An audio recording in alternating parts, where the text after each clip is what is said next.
Okey, Assalamualaikum warahmatullahi taala wabarakatuh. Terima kasih bersama dengan Coach Baham. Hari ini kita tengok apa kes makin meningkat. Setiap hari saya rasa pada hari ini 17 hari bulan. Hari ini 17 abang 17 hari bulan Mei kita punya kes mencecah 4,300 orang yang kes positif tuan-tuan. Okey, saya nak berkongsi tentang sebenarnya kesan daripada COVID-19. Tuan-tuan, sedia maklum saya adalah bekas pesakit ataupun pesakit COVID-19 yang telah dimasukkan hospital. Saya izinkan saya bercerita sedikit untuk memberi ataupun berkongsi dengan sahabat-sahabat semua tentang COVID-19 yang mungkin ada hanya kesedaran tentang COVID-19 ni, tapi tidak mengambil berat tentang COVID-19 ni lah. So tuan-tuan, sebenarnya kita sebenarnya kritikal tuan-tuan. Kritikal maksud saya dalam keadaan negara kita sekecil ini, kita hanya ada lebih kurang 30 juta rakyat dekat sini. Kita telah ada jangkitan COVID-19 setiap hari 5,000. Kita secara puratanya kita boleh cakap 5,000.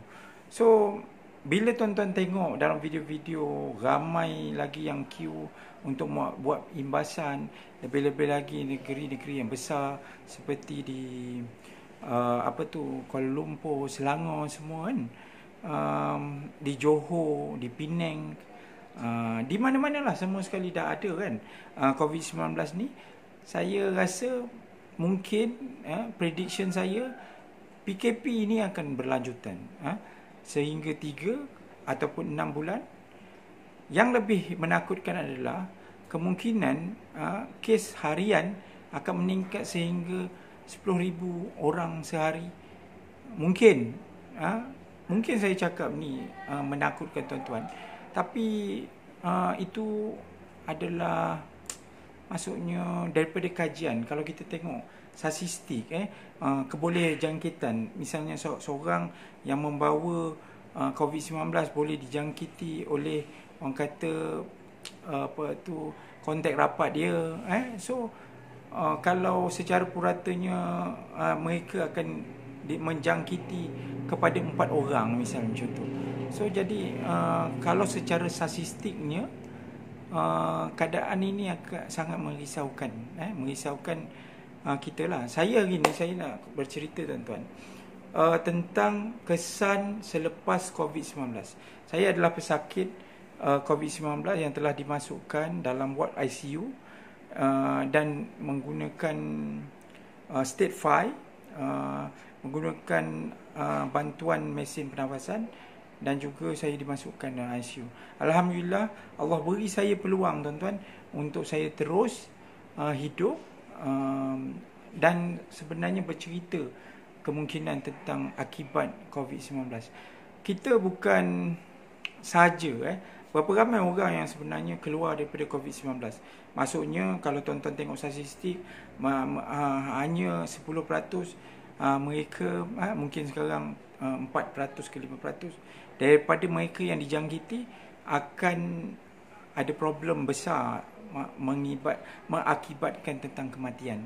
Tetapi ramai orang yang tidak berbicara tentang selepas itu. Maksudnya bila pesakit COVID-19 kena, tetapi apa akibatnya selepas dia keluar daripada hospital. Macam saya sekarang tuan-tuan, COVID-19 saya dah rasa 2,5 bulan saya kena. Saya berada di hospital saja lebih 5 minggu, 1 bulan lebih. Saya ditidurkan lebih 10 hari. Saya banyak bercerita dalam Facebook saya tentang bagaimana seksanya Macam mana saya jumpa Esai Sakaratul Maut misalnya, tentang ustaz-ustaz yang cerita itu, tak apalah, kita tolak ke tepi. Tetapi akibat COVID-19 itu, kesannya masih saya rasa sekarang. Tuan-tuan, selepas saya balik daripada hospital lebih 1 bulan, saya masih tak boleh berjalan dengan baik. Maksudnya berjalan dengan orang kata saraf-saraf kaki saya masih lagi orang kata belum kuat. Yang kedua, kesannya adalah tentang pada diri saya. Yang paling besar sekali adalah tentang paru-paru saya. Saya pada mula awal asalnya saya tak boleh bekerja kuat, ataupun tak boleh sebelah pagi je saya boleh maksudnya aktif. Sebelah petang saya mesti tidur, ataupun saya mesti berehat. Kalau tidak, memang rasa penat. Sekarang walaupun benda tu upgrade, tetapi kalau saya bercakap banyak, saya macam semput. Dan berpeluh sangat kuat. Yang kedua adalah sistem penghadaman. Maksudnya misalnya contoh, saya tak boleh kontrol kencing lagi. Maksudnya kadang-kadang kita tak tahan nak kencing tu, terkencing sendiri, tuan-tuan. So itu adalah kesan. Misalnya contoh, even buang air besar pun ada kesan. Jadi kesan kepada COVID-19 selepas pesakit-pesakit itu keluar. Okey, selepas saya pun tak tahu yang saya stage 5. Setelah saya rasa, bila saya dimasukkan, saya pun tak tahu dari mana saya dapat COVID-19 tu. Bila saya test as a positif, saya masuk rumah hospital, saya dikatakan telah dijangkiti kuman di paru-paru saya, dan saya terpaksa ditidurkan. Pada keadaan itu 50-50 sama ada okey ke tidak ke. Saya sangat kritikal pada hari keempat bila saya ditidurkan. So saya pun tak tahu yang saya ni stage 5, maksudnya dalam keadaan yang kritikal. Sehingga bila saya disedarkan, bila saya waras, saya keluar masuk dalam ward biasa. Sekarang saya normal, saya baca, oh memang saya sangat kritikal, tuan-tuan. Jadi sekarang ni 3 ke 6 bulan kesan tentang COVID-19, mungkin tentang as a progress. But benda-benda yang kekal, misalnya contoh adalah bila scan saya punya paru-paru tu, walaupun saya bukanlah pengisap rokok, saya tak merokok, sekali-sekali je as a social smoker, but saya punya paru-paru tu seolah-olah dah macam orang yang ngisap rokok. Maksudnya dah habis. Jadi itu sebabnya susah, tuan-tuan. Susah saya nak bernafas, susah saya nak wake up balik dari segi perkara macam tu. Jadi apa yang saya nak cuba sampaikan, tuan-tuan, bahaya COVID-19 ini bukan sahaja kepada mereka yang nak kena COVID-19, tetapi akibat dan kesan selepas COVID-19 itu berada di dalam badan kita. Tuan-tuan, so jadi dia akan kekal. Macam kencing manis tak terkawal. So jadi saya orang kata fighting sekarang. Dalam minggu ni saja saya ada banyak appointment dengan doktor. Saya tak boleh pergi klinik KK, saya kena pergi hospital terus dalam kesihatan saya, tuan-tuan. Jadi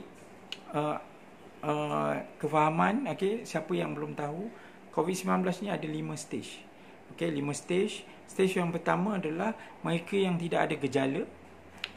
Dia orang tak tahu yang dia kena COVID-19. Stage yang pertama ni. Yang ini kadang-kadang kita tak tahu, bila tak ada kesan, tak ada apa, kita tak pergi check kat doktor, kita tak pergi ke klinik, tapi dia menjangkiti kepada orang lain. Stage yang kedua, dia ada rasa, dia ada demam, dia tak boleh bau, dia deria makan dia tak ada semua sekali, tetapi dia tidak mengakibatkan pada diri dia sendiri. Maksudnya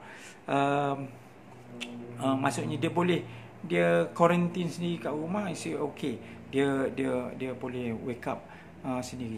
Stage yang ketiga, dia ada kesan dan dia maksudnya dia kesan akibat dari COVID-19 itu, dan dia juga akan mengakibatkan, maksudnya kemungkinan dia ada masalah tentang COVID-19 ni dua, satu saluran pernafasan, dua dia akan attack kita punya paru-paru, yang itu. So yang bermasalah adalah daripada stage 3, stage 4 dan stage 5. Okey, stage 3 ni kalau ramai orang yang sebenarnya dekat stage 3 ataupun stage 4, walaupun yang muda-muda, muda-muda, orang yang maksudnya kebanyakan hari ni sampai 44 orang yang meninggal kan, meninggal dunia, sampai hospital Sungai Buloh dah tak cukup bilik mayat, terpaksa buat kontena semua sekali. Itu adalah mereka-mereka yang orang kata ada gejala dan diorang ada penyakit penyakit ni tak perlu banyak pun, bukan kronik pun. Kalau ada jantung memang confirm lah, tapi you ada kencing manis, darah tinggi, cukup dah.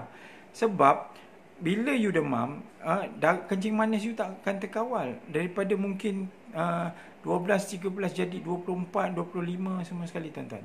So apa yang saya nak cuba sampaikan, tuan-tuan, ingat dah, tolong share tentang perkongsian saya pada hari ini adalah tolonglah jaga SOP.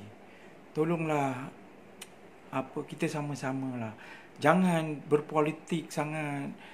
Maksud saya tu jangan salahkan orang sana, jangan salahkan sini. Jaga diri sendiri, jaga keluarga kita, jaga sebenarnya COVID-19 ni bukan masalah kita saja, masalah di dunia, dan kita terpaksa menerima hakikat, tak tahu bila sebenarnya COVID-19 ni akan selesai. So tuan-tuan, ini adalah cabaran. Allah beri suatu cabaran dan ujian kita kepada maksudnya sesuatu kepada kita. Ada 3 perkara di sebaliknya. Satu, terbaik untuk kita. Kedua, selayaknya untuk kita terima. 3, tepat pada masanya. Tepat pada masanya maksudnya kita perlu berubah daripada yang dulu kepada yang sekarang as a normal baru. Terbaik untuk kita tentu ada hikmahnya.